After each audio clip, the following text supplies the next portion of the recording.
ನಮ್ಮಲ್ಲಿ J D S ಮತ್ತು B J ಪಿದಲ್ಲಿ ಯಾವುದೇ ರೀತಿ ನಮ್ಮಲ್ಲಿ ಗೊಂದಲ ಇಲ್ಲ. ಇವತ್ತು ರಾಜ್ಯ ಮಟ್ಟದ ಸಮನ್ವಯ ಸಭೆ ಕೂಡ ತುಂಬ ಅದ್ಧೂರಿಯಾಗಿ ನಡೀತು. ರಾಷ್ಟ್ರ ಮಟ್ಟದ ನಾಯಕರು ನಮ್ಮ ರಾಜ್ಯ ಮಟ್ಟದ ಯಡಿಯೂರಪ್ಪನವರು ಮತ್ತು ಸನ್ಮಾನ್ಯ ಶ್ರೀ ದೇವೇಗೌಡರು ಸಾಹೇಬರು ಕುಮಾರಣ್ಣ ಅಧ್ಯಕ್ಷತೆಯಲ್ಲಿ ಇವತ್ತು ತುಂಬ ವಿಜೇಂದ್ರ ಅವರ ಅಧ್ಯಕ್ಷತೆಯಲ್ಲಿ ತುಂಬ ಅದ್ಧೂರಿಯಾಗಿ ಸಮನ್ವಯ ಸಭೆ ನಡೀತು. ಸೊ ಅದಾದಮೇಲೆ ನೆಕ್ಸ್ಟ್ ಕೂಡ ಜಿಲ್ಲಾ ಮಟ್ಟದಲ್ಲಿ ಕೂಡ ಸಮನ್ವಯ ಸಭೆ ನಡೀತದೆ. ಅದಾದ್ಮೇಲೆ ತಾಲೂಕು ಕೂಡ ಸಮನ್ವಯ ಸಭೆ ನಡೀತದೆ. ನಮ್ಮ ಜೆ ಡಿ ಎಸ್ ಮತ್ತು ಬಿ ಜೆ ಪಿ ಏನು ಮೈತ್ರಿ ಅಭ್ಯರ್ಥಿ ನಮ್ಮಲ್ಲಿ ಯಾವುದೇ ರೀತಿ ಗೊಂದಲ ಇಲ್ಲ. ಯಾಕೆಂದರೆ ನಮ್ಮದು ಆಲ್ರೆಡಿ ಅಧಿಕೃತವಾಗಿ ಘೋಷಣೆ ಆಯಿತು. ನಿನ್ನೆ ಮಲ್ಲೇಶ್ ಬಾಬು, ನಮ್ಮ ಸ್ನೇಹಿತರಾದ ಮಲ್ಲೇಶ್ ಬಾಬು ಅವರಿಗೆ ಅಧಿಕೃತವಾಗಿ ಘೋಷಣೆ ಆಗಿದೆ. ಸೊ ಅದಾದಮೇಲೆ ಇವತ್ತು ಕೂಡ ಮನೆ ಶ್ರೀ ದೇವೇಗೌಡ ಸಾಹೇಬರು ಕರೆದು ನಾಮಿನೇಷನ್ ಪತ್ರ ಕೂಡ ವಾಪಸ್ ಕೊಟ್ಟಿದ್ದಾರೆ, ಅವ್ರ ಕೈ ಕೊಟ್ಟಿದ್ದಾರೆ. ಸೊ ನಾಮಿನೇಷನ್ ಫೈಲ್ ಮಾಡ್ತಾರೆ. ಸೊ ನಮ್ಮಲ್ಲಿ ಯಾವುದೇ ರೀತಿ ಗೊಂದಲ ಇಲ್ಲ. ನೀವು ಇತ್ತೀಚೆಗೆ ಕೇಳ್ಪಟ್ಟಂಗೆ ಕಾಂಗ್ರೆಸ್ಸಲ್ಲಿ ಏನಾಗಿದೆ ಅಂತ ನಮಗೆ ಗೊತ್ತಿಲ್ಲ. ಸೊ ನಮ್ಮ ಒಂದು ತಂಡವನ್ನು, ನಮ್ಮ ಒಂದು ಮ್ಯಾಚನ್ನು, ನಮ್ಮೊಂದು ಇದನ್ನು ಯಾವ ರೀತಿ ಗೆಲ್ಲಬೇಕು, ಯಾವ ರೀತಿ ನಾವು ತಂತ್ರಗಾರಿಕೆ ಮಾಡ್ಬೇಕು ಅನ್ನೋದನ್ನು ನಾವು ಆಲ್ರೆಡಿ ಕೂತು ಮಾತಾಡ್ತಾ ಇದ್ದೀವಿ. ಸರಿ, ನೀವು ಒಬ್ಬ ಅಭ್ಯರ್ಥಿ ಆಕಾಂಕ್ಷಿ ಆಗಿದ್ರಿ ಸರ್, ಏನಾಯ್ತು? ಅದು ಪಕ್ಷ ನನಗೆ ಏನು ಹೇಳಿತ್ತು ಅನ್ನೋ, ನನ್ನ ಪಕ್ಷಕ್ಕೆ ನಾನು ಏನು ಹೇಳಿದ್ದೆ ಅಂದರೆ, ಯಾರೂ ಇಲ್ಲದ ಸಮಯದಲ್ಲಿ ನೀನು ರೆಡಿ ಆಗಬೇಕು ಅಂತ ಹೇಳಿದರು.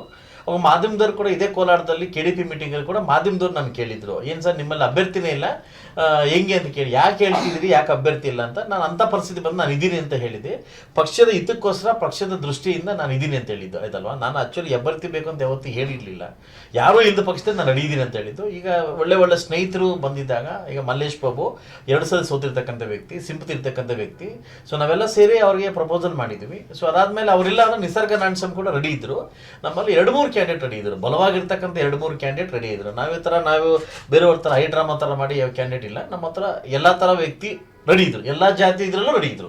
ಈಗ ಅಭ್ಯರ್ಥಿ ನೀವು ಆಯ್ಕೆ ಮಾಡಿರುವಂತ ಅಭ್ಯರ್ಥಿ ಸೂಕ್ತ ಅಂತ ಅನ್ಸುತ್ತೆ. ಯಾಕಂದ್ರೆ ರೈಟ್ ಕಮ್ಯುನಿಟಿ ಹೆಚ್ಚಾಗಿರುವಂತದ್ದು, ಅದೇ ಬೇಸ್ ಮೇಲೆ ನಿಮ್ಗಾಗ್ಲಿ ಅಥವಾ ನಿಸರ್ಗ ನಾರಾಯಣ ಅವ್ರು ಸಿಕ್ಕಿದ್ರೆ ಈಸಿ ವೇ ಆಗುತ್ತೆ ಅನ್ನೋದು ಒಂದು ಮಾತು. ಬಟ್ ಈಗ ಬೋವಿ ಕಮ್ಯುನಿಟಿ ಇರೋದೇ ಕಡಿಮೆ. ಸೊ ಬೋವಿ ಕ್ಯಾಂಡಿಡೇಟ್ ಪ್ಲಸ್ ಅವರು ಈಗ ಅನುಕಂಪ ಇದ್ರು ಬರೀ ಬಂಗಾರಪೇಟೆ ಸಿಂಧಮಾಗಿ ಅನುಕಂಪ ಇರುವಂತದ್ದು. ಇದು 8 ಕಾನ್ಸ್ಟಿಟ್ಯೂನ್ಸಿ ಬೇಕಾಗಿರುವಂತದ್ದು. ರೈಟ್ ಕಮ್ಯುನಿಟಿ ಬೋವಿನು ಸುಮಾರು 85-1 ಲಕ್ಷ ಅಷ್ಟೇ ಇರುತ್ತೆ. ಅದರಲ್ಲಿ ನಮ್ದೇನು ಆ ಥರ ಅಭ್ಯಂತರ ಇರಲಿಲ್ಲ. ನನಗೆ ಇದೇ ಕಮ್ಯುನಿಟಿ ಕೊಡಬೇಕು, ಅದೇ ಕಮ್ಯುನಿಟಿ ಕೊಡಬೇಕು ಅಂತ ನನಗೇನು ಅಭ್ಯಂತರ ಇರಲಿಲ್ಲ. ಬಹುಶಃ ಎಲ್ಲೇ ಒಂದು ಕಡೆ ರೈಟ್ ಕಮ್ಯುನಿಟಿ ಕೊಟ್ಟಿದ್ರೆ 4 ಲಕ್ಷ ಓಟ್ ಇತ್ತು ಅನ್ನೋದು ಚೆನ್ನಾಗಿತ್ತು. ಸೊ ಅದು ಹೈಕಮಾಂಡ್ ಗಮನಕ್ಕೂ ನಾವು ತಂದಿದ್ವಿ. ಅದು ಯಾವ ರೀತಿ ತಂತ್ರಗಾರಿಕೆಯಲ್ಲಿ ಇದಾಗಿದೆ ಅಂತ ಗೊತ್ತಿಲ್ಲ. ಸೊ ನನ್ನ ಪ್ರಕಾರವಾಗಿ ಇವರು ಪ್ರಾಬ್ಲರ್ ಇದ್ದಾರೆ, ಇವರೇನು ವೀಕ್ ಕ್ಯಾಂಡಿಡೇಟ್, ಇವರು ಪ್ರಾಬ್ಲರ್ ಇದ್ದಾರೆ, ಆಯ್ತಲ್ಲ. ಸೊ ಅದರಿಂದ ನೋಡಬೇಕು ಮುಂದಿನ ದಿವಸದಲ್ಲಿ ಮತದಾರ ಬಂದವರು ನಮಗೆ ಆಶೀರ್ವಾದ ಮಾಡ್ತಾರೆ ಅಂತ ನಾವು ಅಂದ್ಕೊಂಡಿದ್ದೀವಿ.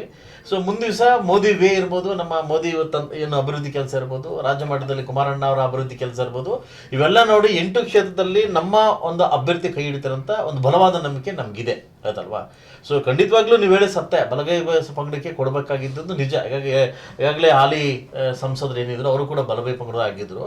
ಸೊ ಅದನ್ನೇ ಕೊಡಬೇಕಾದ ನಿಜ. ಮತ್ತು 6 ತಿಂಗಳಿಂದ ನಮ್ಮ ಕ್ಯಾಂಡಿಡೇಟು ಸ್ವಲ್ಪ ಫಾಸ್ಟ್ ಇದ್ರು, ಮಲ್ಲೇಶ್ ಬಾಬು ಫಾಸ್ಟ್ ಇದ್ರು. ಸೊ ಪಕ್ಷ ಏನು ತೀರ್ಮಾನ ತಗೊಳುತ್ತೋ ಪಕ್ಷದ ಕಟ್ಟಾಳು ಆಗಿ ನಾನು ಆ ತೀರ್ಮಾನಕ್ಕೆ ಬದ್ಧ ಆಗ್ತೀನಿ. ಈಗ ನೀವು ಅವ್ರ ಪರವಾಗಿ ಹೆಂಗೆ ಯಾವ ತರ ಕೆಲಸ ಮಾಡಿದ್ರೆ ಮುಳಬಾಗಿಲಿಗೆ ಮಾತ್ರ ಸೀಮಿತ ಆಗ್ತೀರಾ? ಪಕ್ಷದ ತೀರ್ಮಾನವೇ ನನ್ನ ಅಂತಿಮ ತೀರ್ಮಾನ. ನನ್ನ ಆರಾಧ್ಯ ದೈವ ನನಗೆ ಇವತ್ತು 30 ವರ್ಷದಲ್ಲಿ ನನ್ನ ಕೈ ಹಿಡಿದು ನಶಿಕತಕ್ಕಂಥ ಕುಮಾರಣ್ಣವರು ಏನ್ ಹೇಳಿದಾರೋ ಅದನ್ನ ನಾನು ಕಟ್ಟಾಳಾಗಿ ನಡ್ಕೊಂತೀನಿ, ಆಯ್ತಲ್ಲ. ನಾನು ಕಾಂಗ್ರೆಸ್ ಅಲ್ಲಿ ಕೆಲವು ರಾಜೀನಾಮೆ ಕೊಡಬೇಕು ಅಂತ ಹೋಗ್ತಾ ಇದ್ದಾರೆ, ರೈಟ್ ಕೊಡಬೇಕು ಲೆಫ್ಟ್ ಕೊಡಬೇಕು ಅಂತ. ನಿಮ್ಮಲ್ಲಿ ಆತರ ಗೊಂದಲ ಏನಾದ್ರು? ನಮ್ಮಲ್ಲಿ ಇಲ್ಲಿ ತನಕ ರೈಟ್ ಕೊಡಬೇಕು, ಲೆಫ್ಟ್ ಕೊಡಬೇಕು, ಬೋವಿ ಕೊಡಬೇಕು ಅನ್ನೋ ಗೊಂದಲ. ಯಾರಿಗೆ ಕೊಡಿ ಕೆಲಸ ಮಾಡ್ತೀವಿ ಅನ್ನೋದು ಎಲ್ಲರೂ ಹೇಳಿದ್ವಿ. ಇಲ್ಲಿ ತನಕ ಬೇಕಾದ್ರೆ ಕೇಳ್ಕೊಳ್ಳಿ, ನಿಮ್ಮ ರಿಪೋರ್ಟ್ ನಿಮ್ಗೆ ಚೆನ್ನಾಗಿರುತ್ತೆ, ಕೇಳ್ಕೊಳ್ಳಿ. ನಮ್ಗೆ ಅವ್ರಿಗೆ ಕೊಡಬೇಕು, ಇವ್ರಿಗೆ ಕೊಡಬೇಕಂತ ನಮ್ಮಲ್ಲಿ ಯಾವುದೋ ಪತ್ತಿಲ್ಲ. ನೀವು ಯಾರಿಗೆ ಕೊಟ್ಟರು ಕೆಲಸ ಮಾಡ್ತೀವಿ ಅಂತ ಎಲ್ಲರೂ ಒಮ್ಮತವಾಗಿ ಹೇಳಿದ್ವಿ. ಅದೇ ರೀತಿ ಕೆಲಸ ಮಾಡ್ಕೊಂಡು ಹೋಗ್ತೀವಿ ನಾವು, ಆಯ್ತಲ್ವಾ. ಸೊ ಅದರಿಂದ ಈಗ ಬೇರೆ ಪಕ್ಷದಲ್ಲಿ ರೈಟ್ ಕೊಡಬೇಕು, ಲೆಫ್ಟ್ ಕೊಡಬೇಕು ಅನ್ನೋದು ಇದಕ್ಕಿದ್ದಂಗೆ ರೈಟ್ ಕಮ್ಯುನಿಟಿ ಮೇಲೆ ಏನಕ್ಕೆ ಪ್ರೀತಿ ಬಂತು ನನಗೂ ಗೊತ್ತಿಲ್ಲ. ಇದಕ್ಕಿದ್ದಂಗೆ ಪ್ರೀತಿ ಬಂದ್ಬಿಡ್ತು, ಆಯ್ತಲ್ವಾ. ಇಲ್ಲ ಸಮನ್ವಯ ಇದರಲ್ಲಿ ಏನು ಒಂದು ಎಲ್ಲ ಕಡೆ 3 ರೈಟ್ ಕೊಟ್ಟು ಈ ಲೆಫ್ಟ್ ಕೊಡು ಯಾವುದೇ ಕಾರಣ ಕೊಡೋಕ್ಕಾಗಲ್ಲ, ಹಿಂಗಾದ್ರೂ ಹೆಸರು ಯೂಸ್ ಮಾಡ್ಬೋದು ಅನ್ನೋದ್ರ ಬಲಗೈ ಅದನ್ನ ಗೊತ್ತಿಲ್ಲ, ಆಯ್ತಲ್ವಾ. ಸೊ ಅದರಿಂದ ಅವರ ಒಳಗುಟ್ಟು ಏನಿದೆ ಗೊತ್ತಿಲ್ಲ, ಅವ್ರ ಹೈಡ್ರಾಮ್ ಏನಿದೆ ಅಂತ ನನಗೆ ಗೊತ್ತಿಲ್ಲ. ನನ್ನ ಪಕ್ಷದ ಸಿದ್ಧಾಂತಗಳು, ನನ್ನ ಪಕ್ಷದ ಚೌಕಟ್ಟದಲ್ಲಿ ಮಾತ್ರ ನಾನು ಮಾತಾಡಬಲ್ಲೆ. ಸೊ ಅದರಿಂದ ನಮ್ಮ ಪಕ್ಷದ ಅಭ್ಯರ್ಥಿ, ಮೈತ್ರಿಕೂಟದ ಅಭ್ಯರ್ಥಿ ಮಲ್ಲೇಶ್ ಬಾಬುಗೆ ಕ್ಲಿಯರ್ ಆಗಿದೆ. ಅವ್ರ ಜೊತೆ ಕೆಲಸ ಮಾಡ್ತೀವಿ, ಅವರ ಶತಪ್ರಯತ್ನ ಮಾಡಿ ಗೆಲ್ಲಿಸಲಿಕ್ಕೆ ಶತಪ್ರಯತ್ನವನ್ನು ಮಾಡ್ತೀವಿ. ಸರ್, ಈಗ ಜೆಡಿಎಸ್ ಅಲ್ಲಿ ಅಭ್ಯರ್ಥಿಗಳನ್ನ ಅಂತಿಮ ಅಂದ್ರೆ ಕೊನೆವರೆಗೂ ಹೋಲ್ಡ್ ಅಲ್ಲಿ ಇಟ್ಟಿರ್ತಾರೆ ಅಂತಕ್ಕಂಥದ್ದು ಕೇಳಬಹುದು. ಎಕ್ಸಾಕ್ಟ್ಲಿ, ಹೌದು. ಇದು ಇನ್ನು ಮುಂದುವರಿಯುತ್ತಾ ಹೋಲ್ಡ್ ಅಲ್ಲಿ ಇಡೋದು? ಇದು ಫೈನಲ್ ಇವರೇ ಅಂತ? 100% ಫೈನಲ್ ಇವರೇ. ಏನಕ್ಕೆ ಕೊನೆ ತನಕ ಇರ್ತೀವೋ ರಾಜಕಾರಣ ತಂತ್ರಗಾರಿಕೆ ಅಂತ ಕರಿತೀವಿ. ಅಲ್ಲಿ ಯಾರು ಬರ್ತಾರೆ, ಇಲ್ಲಿ ಯಾರು ಬರ್ತಾರೆ ತಂತ್ರಗಾರಿಕೆ. ನಿಮ್ಮ ಅಷ್ಟು IPL ಮ್ಯಾಚ್ ನೋಡ್ತಾ ಇರ್ಬೋದು, ಆಯ್ತಲ್ವಾ. ಸಡನ್ಲಿ ವಿಕೆಟ್ ಬಿದ್ದಾಗ ಬೇರೆಯವ್ರು ಇಳಿಸ್ತಾರೆ, ಏನಕ್ಕೆ ಹೇಳಿ, ಸ್ವಲ್ಪ ತಿರ್ಲಿ ಅಂತ. ಅದಲ್ಲ, ಹಿಟ್ಟರ್ನ ಲಾಸ್ಟ್ ಇಟ್ಕೊಂತಾರೆ. ಸೊ ಬೋಲಿ ತಕ್ಕಂಗೆ ಬ್ಯಾಟ್ಮನ್ ಅನ್ಸೋದು ಧರ್ಮ ಅನ್ಸುತ್ತೆ. ಸೊ ಅದರಿಂದ ನಾವು ಕೂಡ ಆ ಕಡೆ ಯಾರು ಬರ್ತಾರೆ ನೋಡೋಣ ಅಂತಂದ್ಬಿಟ್ಟು ನಾವು ವೆಯ್ಟ್ ಮಾಡಿದ್ವಿ. ಬಟ್ ನಾವೇ ಹೇಳ್ಬಿಟ್ವಿ ಯಾವುದೇ ಕಡೆಗೆ ಇನ್ನು ವೆಯ್ಟ್ ಮಾಡೋದು ಬೇಡಪ್ಪ, ನಾಮಿನೇಷನ್ ಲಾಸ್ಟ್ ಇದೆ, ಫೈನಲ್ ಮಾಡಿಬಿಡಿ ನಾನು ಕೂತ್ಕೊಂಡ್ವಿ. ನಿಸರ್ಗ ನಾರಾಯಣಸ್ವಾಮಿ ಮತ್ತು ಮಲ್ಲೇಶ್ ಬಾಬು ಅವರು ಮುಂಚೂಣಿಲಿದ್ರು. ನಾನು 15 ದಿವಸಗಳ ಹಿಂದೆನೇ ಹೇಳಿದ್ದೆ, ನನಗೆ ಯಥೇಚ್ಛವಾಗಿ ನನ್ನ ಮುಳಬಾಗಿಲು ಜನ ಪ್ರೀತಿ ಕೊಟ್ಟಿದ್ದಾರೆ, ವಾತ್ಸಲ್ಯ ಕೊಟ್ಟಿದ್ದಾರೆ, ನಂಗೆ ಅನ್ನ ಕೊಟ್ಟಿದ್ದಾರೆ, ಅವ್ರನ್ನ ಬಿಡೋಕ್ಕೆ ಯಾವುದೇ ರೀತಿ ನಾನು ಸಿದ್ಧ ಇಲ್ಲ ಅಂತ ಕೂಡ ಹೇಳಿದ್ದೆ. ನೆನ್ನೆ ಕೂಡ ಒಂದು ಅವಕಾಶ ಕೊಟ್ಟರು, ಯೋಚನೆ ಮಾಡೋಂತ ಕೊಟ್ಟರು. ನೋ ವೇ, ನಾನು ಯಾವುದೇ ರೀತಿ ನಾನು ಬೇರೆ ಆಲ್ಟರ್ನೇಟ್ ಯೋಚನೆ ಮಾಡ್ತಕ್ಕಂಥ ಇದು ನನ್ನ ಹತ್ರ ಇಲ್ಲ. ಸೊ ನಾನು ಮುಳಬಾಗಿಲಿಗೆ ಸೀಮಿತ ಆಗಿದ್ದೀನಿ, ಆಯ್ತಲ್ವಾ, ಮುಳಬಾಗಿಲಿಗೆ ಇದಾಗಿದ್ದೀನಿ. ಇಲ್ಲ, ನನಗೂ ಚಿಕ್ಕಪೆದ್ದಣ್ಣವ್ರಿಗೆ ಯಾವುದೂ ಸಂಬಂಧ ಇಲ್ಲ. ನನಗೂ KH ಮುನಿಯಪ್ಪನವ್ರಿಗೆ ಒಡನಾಟ ಇತ್ತು ವಿಧಾನಸಭಾ ಎಲೆಕ್ಷನಲ್ಲಿ. ಈ ಎಲೆಕ್ಷನ್ ಅಲ್ಲ, ಅವರು ಬ್ಯಾಟಿಂಗ್ ಅವ್ರದ್ದು, ನನ್ನ ಬ್ಯಾಟಿಂಗ್ ನಂದು. ನನ್ನ ಅಭ್ಯರ್ಥಿ ಮೈತ್ರಿ ಅಭ್ಯರ್ಥಿ ಮಲ್ಲೇಶ್ ಬಾಬು, ಇವನ್ನ ಗೆಲ್ಸ್ಕೊಂಬರಕ್ಕೆ ಶತಪ್ರಯತ್ನವನ್ನು ನಾನು ಮಾಡ್ತೀನಿ. ಸರ್, ಈಗ ಕಾಂಗ್ರೆಸ್ ಅಲ್ಲಿ ಲೆಫ್ಟ್ ಅನ್ನೋದು ಕನ್ಫರ್ಮ್ ಆಗಿದೆ, ಅಭ್ಯರ್ಥಿ ಯಾರೇ ಇರ್ಬೋದು ಲೆಫ್ಟ್ ಅನ್ನೋದು ಕನ್ಫರ್ಮ್ ಆಗಿದೆ. ಸೊ ನಿಮ್ಮಲ್ಲಿ ರೈಟ್ ಕೊಟ್ಟಿದ್ರೆ ಈಸಿ ವೇ ಆಗ್ತಿತ್ತು ಅಂತ ನಿಮ್ಗೆ ಅನಿಸ್ತಾ ಇಲ್ವಾ? ನಾನು ಪದೇ ಅದನ್ನೇ ನೀವು ಕೇಳ್ತಿದ್ದೀರಿ. ಇದು ಹೈಕಮಾಂಡ್ ತೀರ್ಮಾನ, ನನ್ನ ತೀರ್ಮಾನ ಅಲ್ಲ.